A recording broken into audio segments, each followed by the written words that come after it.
You in Florida? Hmm.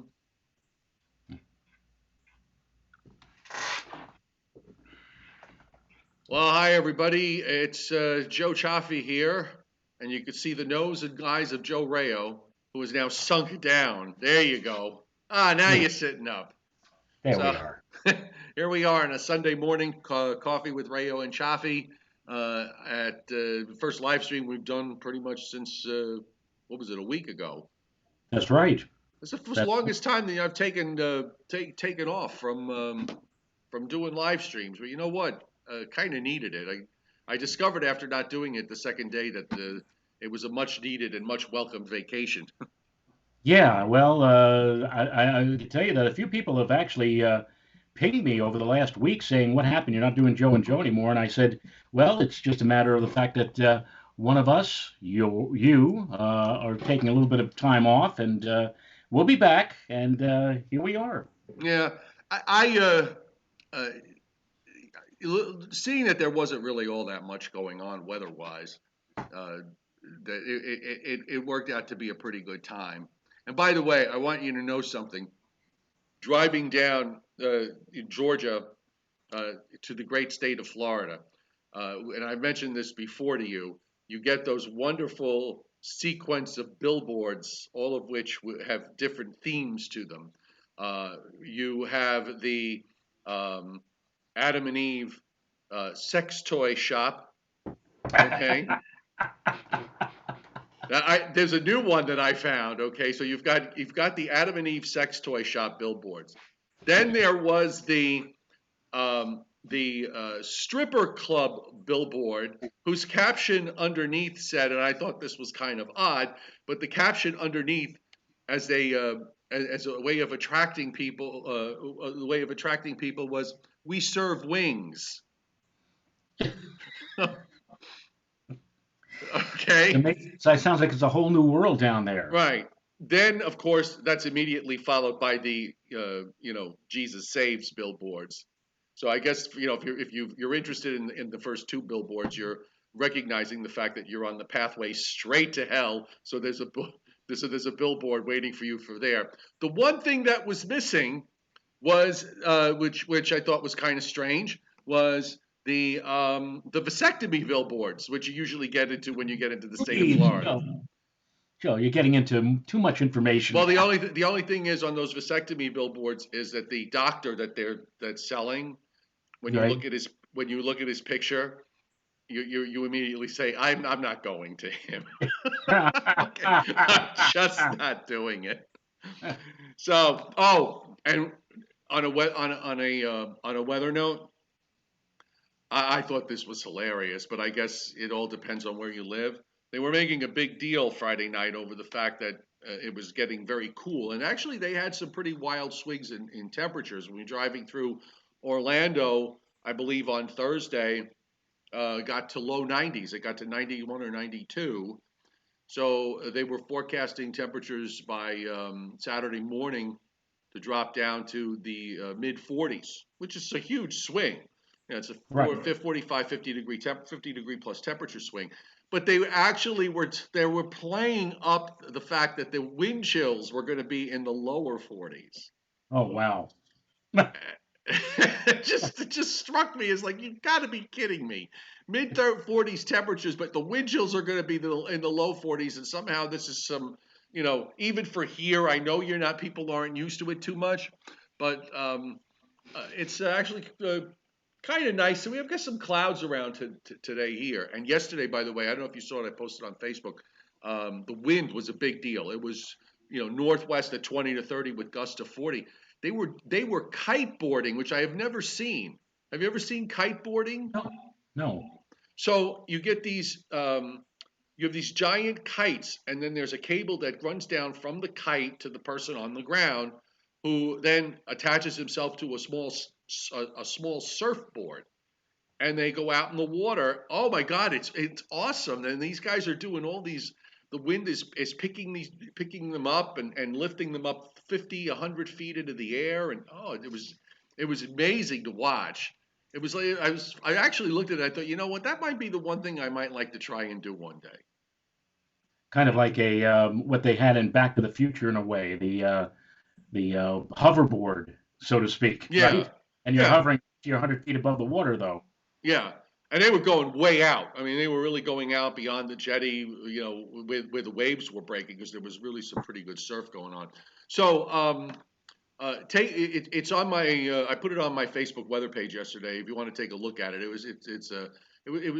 was a lot of fun to see. So you're right. We we just went through, by the way, the abomination that is daylight saving time. Right. Okay, so now we're an hour ahead. It's 11:10 Eastern, It's actually, and it's like, in fact, I didn't set my clock in my office here. My clock is reading 10:09, so I still have to change that.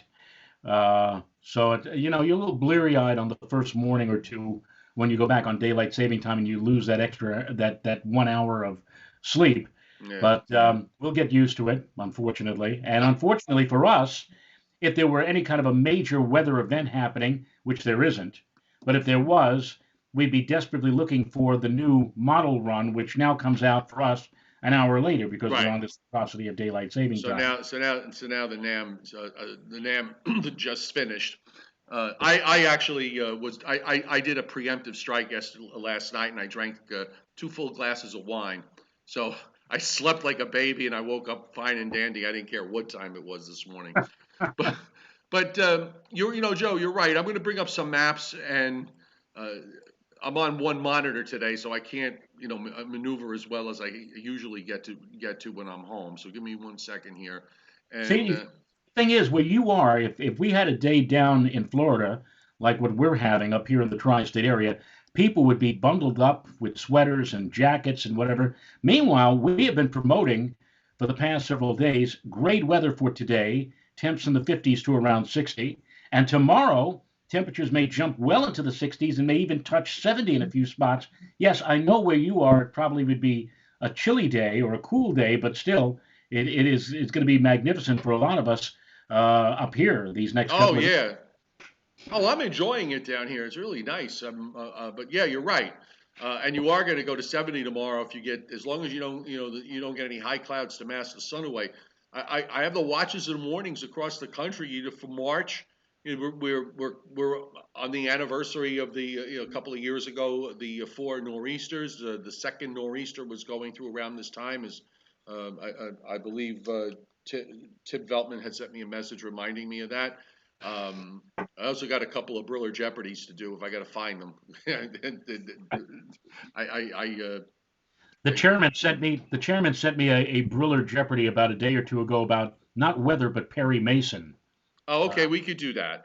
But yeah, but you look at the weather across the country. Considering the month of March is usually a really turbulent month, two seasons kind of fighting. You saw that major storm that developed late this week off the East Coast, which didn't bother anybody, but it got very intense and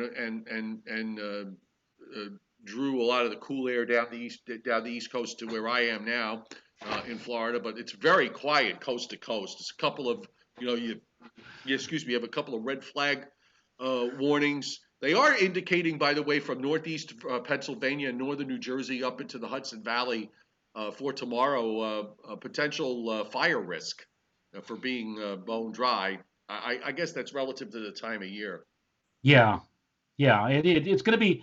We're going to have all the aspect. Well, actually, maybe not all the aspects for a red flag warning tomorrow here. It certainly is going to be unseasonably mild. It certainly is going to be dry. The one thing I think we're not going to have much of, Joe, is wind. Usually, you want a gusty wind. Well, you don't want a gusty wind if you're thinking about a red flag warning. So I'm not quite sure if we're going to meet the criteria there. But other than that, it is going to be an unseasonably mild, dry day up here tomorrow. Totally agree with you on that point. And uh, the uh, the other thing about this time of year is severe weather. And of course, we saw what happened in Nashville last week with the tornado there. The severe weather has calmed down quite a bit, though the threat for severe weather is zero today. There are no organized severe thunderstorms forecast, and the same is going to hold for Monday. You got to kind of jump to Tuesday before we come to the first day where we have at least a little bit of risk, and that's in northeast Texas and into Oklahoma and western Arkansas, and then kind of a finger of thunderstorms pushing up to the Ohio Valley and western Pennsylvania. But other than that, it's pretty quiet. Also, threat for some thunderstorms in the southwest and in Southern California. But other than that, severe weather is not to be seen, which I don't think is a bad thing. And nothing popping up either on days 4, 5, 6, 7, or 8. So looks like it's a pretty quiet week going forward. Yes, we could certainly use that. And of course, now this is the first time you and I are chatting in about a week. I don't know if you had a chance to stay on top of the weather models during last week, but did you happen to see last Tuesday the 12Z GFS model run for our area? Is that the one that had like the 30-inch plus snows? Yeah, yeah. Yeah, I did see it. Oh, goodness gracious. And when I saw that on Tuesday of last week, I almost couldn't get through my own Joe Rayo Weather YouTube telecast, which I've been doing all of this week in lieu of the fact we haven't been doing a 7 o'clock show. But I was telling people on Tuesday, look, I know a lot of you are snow lovers, and I know you want to hang your hat on this, but to call for a possible, I think there was one spot in Rockland County, the 33. yeah, yeah, something like that, some ridiculous number. And I said, I guarantee you this is going to change between now and then. And sure enough, the very next day, it changed. And I think what they were doing was they were taking a northern and a southern stream system, basically coalescing them right over the northeast, and then the thing just went crazy. It just deepened. I think it eventually on the upper air, it was something like a 5 or 6 contour cutoff. Well, Remnant Joe. Here's my thing about it. Okay, and this I found somewhat. I don't even know how to quite describe it. Uh, but there was nothing. There was nothing right. in the run. Nothing that even remotely indicated the fact that there was going to be some kind of weather pattern change. Okay, not zero. Right, right. It's the same upper air. I guess you could have argued that okay, maybe you this could have been perhaps the model was indicating some sort of situation where the only way it could snow, and that would be if it timed out perfectly. By the way, you're off camera. I guess you're Oh, doing I'm something. sorry. I thought Okay, you were sorry. back. No, I had to bring you back up camera. Uh, Oh. I guess what bothered me is just sort of this was a hey Rocky, watch me pull a rabbit out of my hat at moment because we have seen this. We have seen this since the end of last December, all through January, all through February, the first part of March.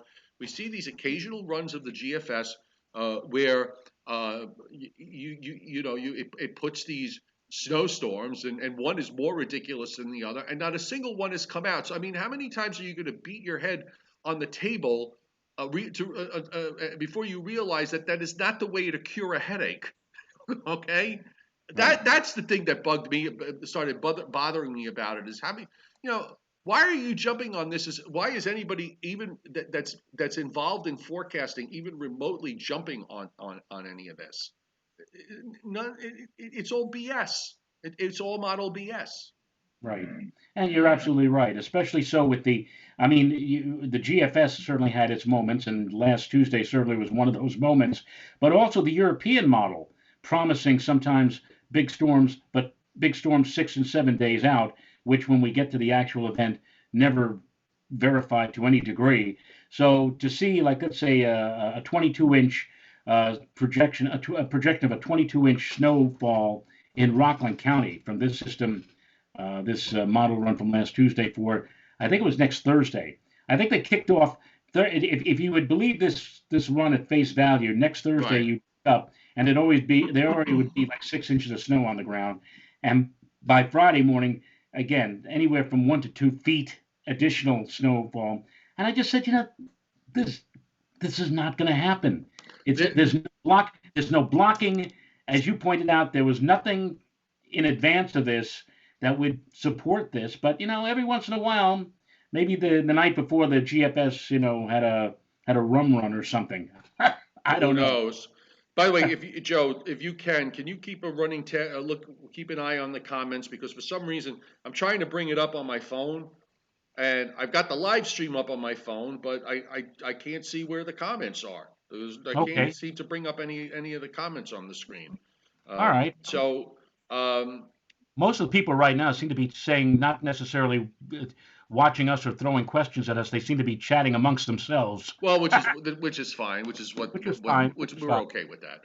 Yeah. So yeah, that to me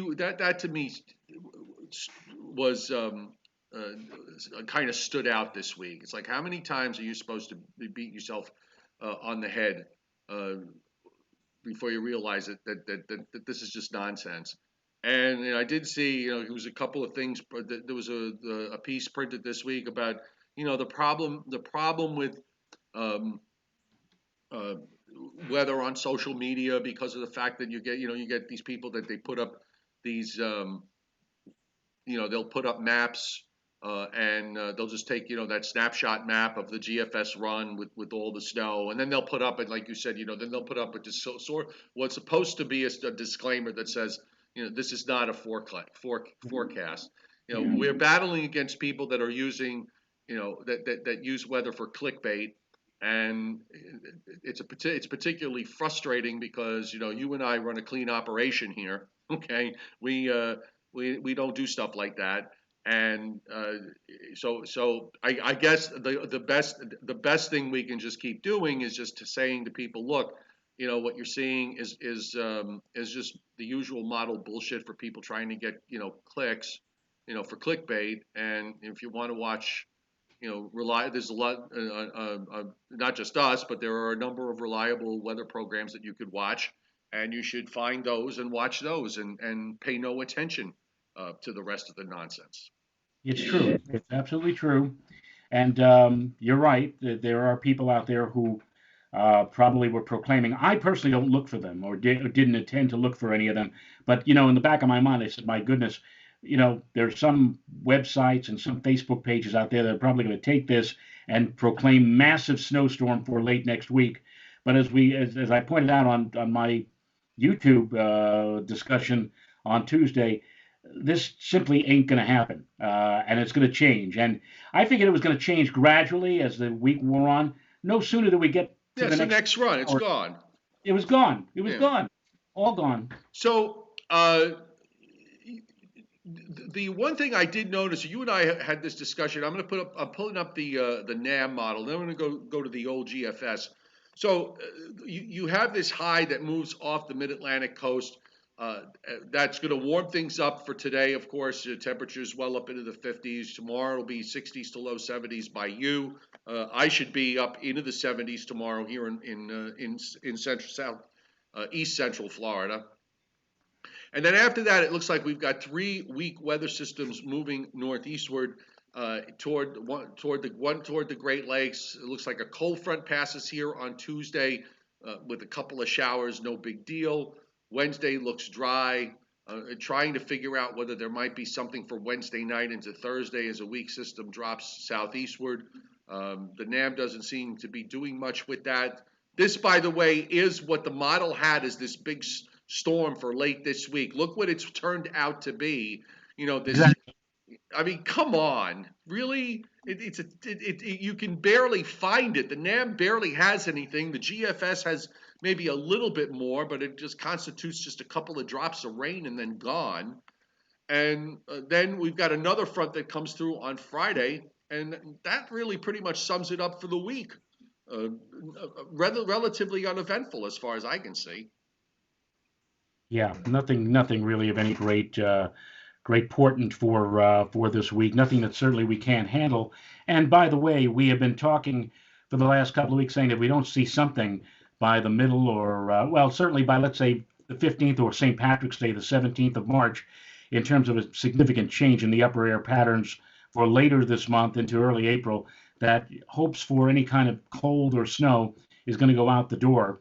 And I will tell you, Joe, and I mentioned this on Friday on my YouTube channel, that the Climate Prediction Center people who put out on Fridays an experimental 3 to 4 week probability map indicates that into the early part of April, I think the 3rd or 4th of April, Right. they are saying 70% probability in the Northeast and Mid Atlantic of above normal temperatures. So that unless something drastic suddenly were to happen, that seems to pretty much hammer the final nail into the coffin for weather lovers this year. I wouldn't argue. And on the 6Z map, on the 6Z run, after this coming weekend, where it looks basically cold and dry, tries to shove some kind of low underneath us next Sunday with a dying area of precip that never really gets here, brings some snow into Ohio, West Virginia, and Western Pennsylvania, and then it's gone. Another front that comes through here Sunday night into Monday, and then colder and dry after that. I really don't see much of anything. If we look at the upper air, one of the big issues here going forward is that I'm just taking a look at the situation out in the west.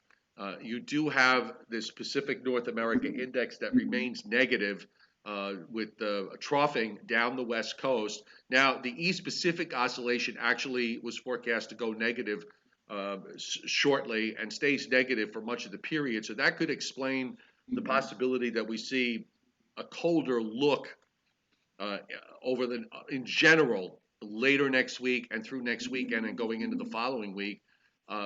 But again, I don't really see too much with regards to any kind of real major change in the way things have been going. You have a little bit more of a polar connection late in the period, but now we're at March 24th. See, that's the other thing. If at the beginning of February, you're not really worried too much because you got a lot of time. But here we are. The last day of the long range, Joe, is March 24th. What are you going to do with it? I mean, you're out of time. You're just out of Right. time. Right.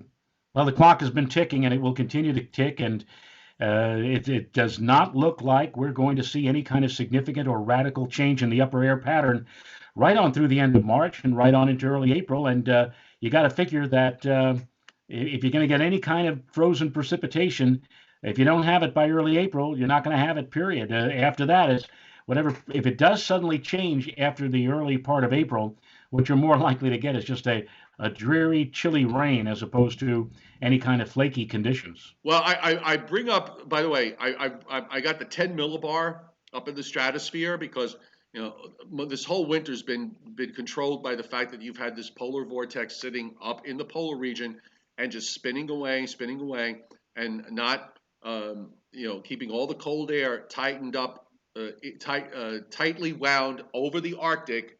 And what's going to be happening is you're going into the natural decaying process as the atmosphere begins to warm. So the polar vortex has to weaken. I just noticed that on this run from the last couple of runs, showing what looks like a very powerful stratospheric warming event occurring in the North Atlantic and Greenland, and it actually splits the polar vortex in two.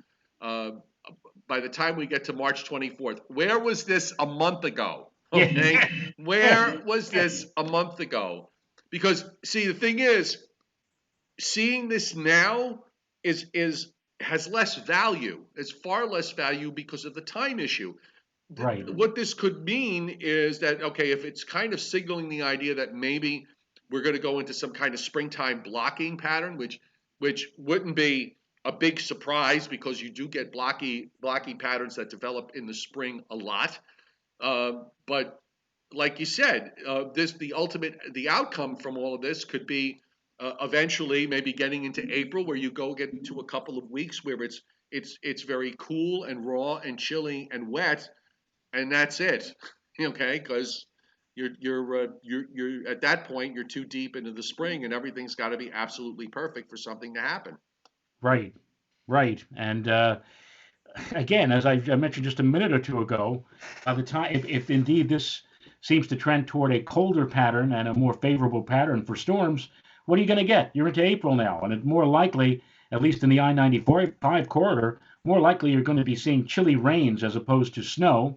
The clock has been running, and maybe the clock is just going to run out by the time by the time we get into the early part of next month. Okay, so let's do a little bit of we'll do a little bit of Briller Jeopardy. Let me see if I can find. You got the Perry Mason question handy for you? Yeah, in fact, I answered Scott. So this is more of a question for you as opposed for me because I knew the answer, I think, off the top of my head, but we'll see if you have a clue as to what this is. Okay, go ahead. Okay. Well, in the entire run of Perry Mason with Raymond Burr, the series was shot in black and white. There Right, was only one. There one was only color one, episode. one color episode. What when was that shown, and what was the name of the episode? Okay, so I'm not going to be able to tell you the name of the episode. Okay. My guess it was in the last season. So I'm going to say in 1965, and it's somewhere in the last season. But I don't. I remember watching it a long time ago, but I couldn't tell you what it was. What case it was. It was the 21st episode of the ninth season. When they got into the ninth season, Perry's ratings were beginning to falter. They put him right up against Bonanza, Right. and and they were trying to figure out Bonanza, of course, on NBC in living color. And there was some discussion. Well, maybe we might, things might get better if we shot Perry Mason in color. And so to experiment, they did one episode. It was the 21st episode of the ninth season, but it didn't say Perry because that was the last season, the ninth season run. And interestingly, as I mentioned to Scott, on MeTV they run these episodes both in the morning and in the evening hours chronologically, consecutively. But when they get to the ninth season and when they get to episode 21, they skip right over 21. They don't show I you wonder that. why. They save it for May. Every year in May, they have like a week of the best Perry Mason episodes, Okay. and and they call it Perry Mason. Oh, Maze. Oh, okay, gotcha. Okay, so And that they makes say, sense. So you save it for that. and then Well, they you know say, what? Perry Mason has a very noirish look to it. To me, it doesn't. It works really well as a black and white, um, show. right, I don't know that it translates well in color. I think there's. I don't. They certainly look. They had the option to do these shows in color for quite a while back right, in the late 50s or early 60s. It was a cost issue until color actually became cheaper than black and white. And then there are instances, at least with the standpoint of movies that were shot, that they were shot in black and white because the directors wanted them in black and white. That's how they saw right, their product. right. So for me, I'm a fan either way, but I think the show works really well as a black and white type show because it's got that you know uh, that film noir type um, element to it. I believe. Now, That now we lived during that era where in the early 60s, for example, NBC was the only station, really the only station that was showing color, but they weren't continuous color. There would be a few shows that they would advertise in color or in right. living color, but other The shows were in following black. program is brought to you in living color on the And white. NBC network. But it was, I think, 65 when a lot of the other stations began to fall into line and start showing programs, some programs, not Yes. some programs in color. And by the late 60s, virtually everything. And you remember in TV Guide, when you used to buy TV Guide, it would actually have The little C. I this was little thing, right. little C, or sometimes it had it in a box, color. Right, and then many years later, when everything was in color, They the go when stuff B&W. they had to go to B&W for whatever was showing up in black and white. Right, Okay, so here's the first of two for you. Okay, you ready? right. So, what two actors starred in the most episodes of The Twilight Zone? I would have to say off the top of my head, the first thing that comes to mind would be Burgess Meredith. Right, which when I was reading this, that's I for sure that was the case. Burgess Meredith. Right. The other one surprised me, but go on. Um, I would say, I'll just say, reach off the top of my head, Bill Mooney. Um, well, No, the answer is well, Burgess Meredith. And by the way, Right, it's four. Okay, right. Burgess Meredith, uh, and the other actor is Jack Klugman. Jack Klugman. Okay. And incidentally, Bill Mooney co-starred with Jack Klugman in a very famous episode. Bill Mooney played Jack Klugman's little boy Pip, and Pip eventually grows up to Yes, go to the Vietnam. yes, that's So, right. I'm glad you reminded me because I was kind of racking my brain trying to remember the Jack Klugman episodes. and the And best Jack Klugman Twilight Zone episode, the best, even better than the Pip episode, to me, was a game of pool, which he co-starred with John yes, Winters. yes, thank you. A game of pool. Right? Forgot about that one. We think of Jonathan Winters, of course, as a comedian or as a comedic actor or whatever like that. But this was a really serious role. Jonathan Winters played Fats Brown, and Jack Klugman played a pool player who always wanted to play Fats Brown, but Fats Brown had died some years earlier. And now he said, "Oh, if I could only play you once." And Fats Brown comes down from the great beyond, plays him, and actually loses to Jack Klugman. And is not too upset that he loses. And you find if you watch the episode, you'll find out why. But that was a great Now episode. this one I know you know, so I'm gonna mention it anyway. I know Timothy Veltman sent me some stuff, and I'm trying to find it. But okay, so the other here's we know that in the Flintstones in the last season we had the Great Gazoo. Right. Okay, so who is the voice of the Great Gazoo? I posted this on my Facebook page just the other day. The other day they ran the episode. This was the sixth season when the Great Gazoo appeared, and they ran the episode where the Great Gazoo sends Barney, Betty, Fred, and Wilma into the 21st century. And I said, let's see how close Hanna-Barbera was in predicting. But it was more like the Jetsons with Right. flying going 1,000 miles an hour and rocket buses up to the moon. So maybe that might be the case in the year 2100, at the end of the 21st century, but not now. But the voice of the Great Gazoo was Harvey Korman from the Carol That Burnett. you know what? I didn't know that. I didn't know that it that it was Harvey Korman. So And I actually showed a snippet. It's about a 3-minute interview with Harvey Korman talking about voicing the Great Gazoo. And he said he was amazed. He said, I only appeared in about 13 or 14 episodes of the Flintstones the last season as the Great Gazoo. But it became such an incredibly popular character years and years later. He said he went to like a convention that was being held by cartoonists or whatever, and there were people who were selling cells, actual snippets from these animated cartoons of the Great Gazoo, and he was like signing them, and people were gravitating to him, not right. so much not because he was on the Carol Burnett show and making fun with Carol and Tim Conway all those years, but because he was the voice of the Great Gazoo. It's amazing. Yep. You dum dum. Yeah. So just Timothy Valtman, just a couple of reminders on this date in 1941, a major nor'easter, 18.1 inches of snow in New York City. It's also the anniversary of the second of the four nor'easters of a couple of years ago. In '96, 4.5 inches of snow in New York City that pushed the season total at that point to over 70 for the record winter. In '94, there was still an inch of snow on the ground that had been on the ground since December 30th. Okay, that's interesting. Also, there's still 1 inch of snow on the ground. Since December 30th, Central Park had measured 1 inch of snow cover for all, but for about 3 days. Wow. March 8th has a snowing history.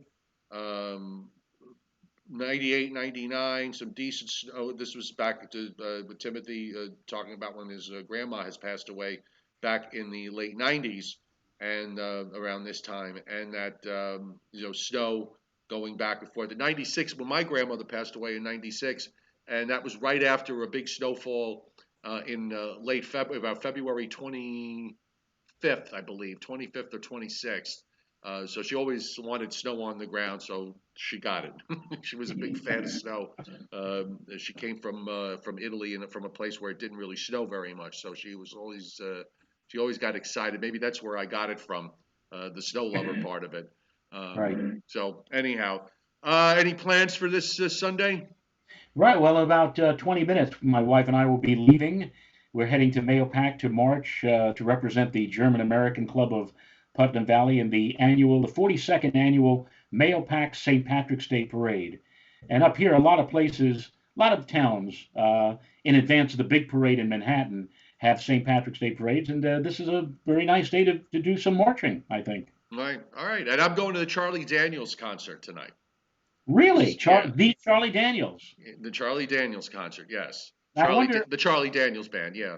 I wonder if when he sings "The Devil Went Down to Georgia," if he says at the end of the song, "I'll tell you once, you son of a gun," or "I'll tell you once, you son of a B." Right, not a gun. Yeah. Yeah. I'm guessing this is an adult crowd of mainly 60 plus and Yeah. probably 70 plus. So my So guess he'll is probably that say, at this point, who cares? right. It's really. All right. So look, you have a good day. We'll see you tomorrow night, usual time at 7 o'clock, unless something happens that you know, if for some reason neither one of us can fulfill our duties on the Joe and Joe Weather Show type of thing. All right. We'll see you then. All right, we'll see you then. Good night. Thanks everybody for being here. Enjoy your Sunday. Enjoy the nice spring-like weather if you're in the New York area. Enjoy it if you're in Florida or wherever you are up and down the eastern seaboard. Good weather day today, all the way around. Goodbye, everybody.